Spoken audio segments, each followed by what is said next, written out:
Tchouaméni y Camavinga juntos ante el Barça. ¡Arrancamos!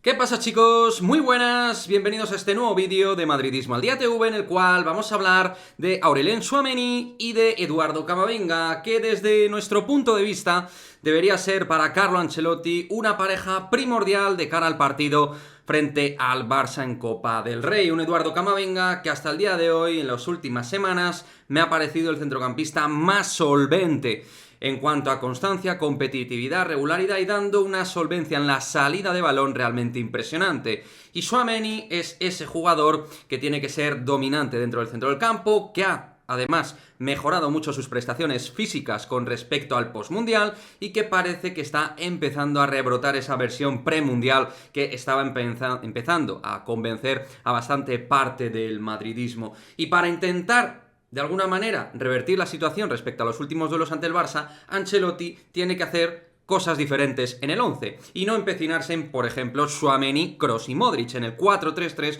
con Modric, Kroos y Tchouaméni. Y desde mi punto de vista también, no poner a Eduardo Camavinga en el lateral izquierdo, porque creo que ante el Barça, con una figura como Rafinha, puede sufrir bastante. Creo que debería poner, obviamente, a Nacho Fernández a cubrir esa zona y, reitero, Camavinga y Tchouaméni ocupar el doble pivote en un esquema de 4-2-3-1 que durante bastantes minutos frente al Valladolid nos dio muy buenas sensaciones. Y por supuesto que el Valladolid nada tiene que ver con el Barça, pero vuelvo otra vez a esta cuestión. El Madrid tiene que hacer por parte de Ancelotti cosas diferentes a nivel táctico para intentar revertir las últimas derrotas ante el Barça. A partir de esa pareja Camavinga y Tchouaméni, tú vas a crecer en cuanto a presión, vas a crecer en cuanto a dominio del espacio, en cuanto a pierna, en cuanto a robo y salida de balón, porque son dos jugadores obviamente que con sus características te van a ayudar tanto con como sin balón y te van a dar ese punto de oxígeno y físico que probablemente el Barça no tenga. Hay que tener en cuenta que ni Pedri ni Frenkie de Jong van a estar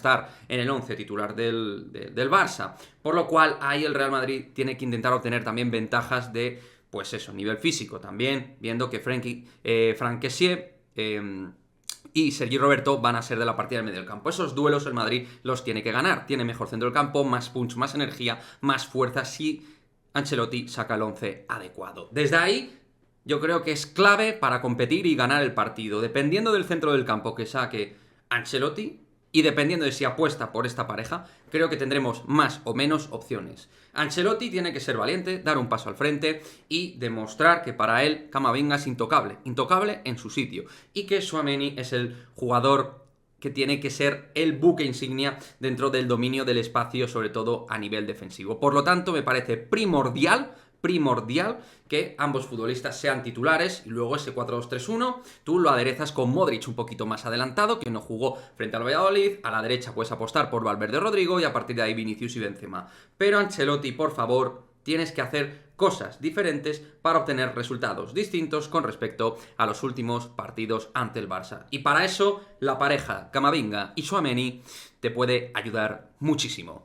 Chicos, dejar vuestro comentario al respecto de este análisis táctico posicional que hemos hecho con respecto a ver si Ancelotti hace ese cambio y ese nuevo registro y le da un nuevo aire. Si os parece que ese nuevo aire pues se compete poniendo de doble pareja, de doble pivote a Camavinga Tchouaméni. Si os parece bien, mal o regular. Si pensáis que hay opciones de que esto lo haga Carlo Ancelotti. Si pensáis que va a sacar el típico 4-3-3 con Kroos, Modric y Tchouaméni. En fin, lo que sea, como siempre, me lo comentáis y nos vemos en el próximo vídeo. Chao, chao.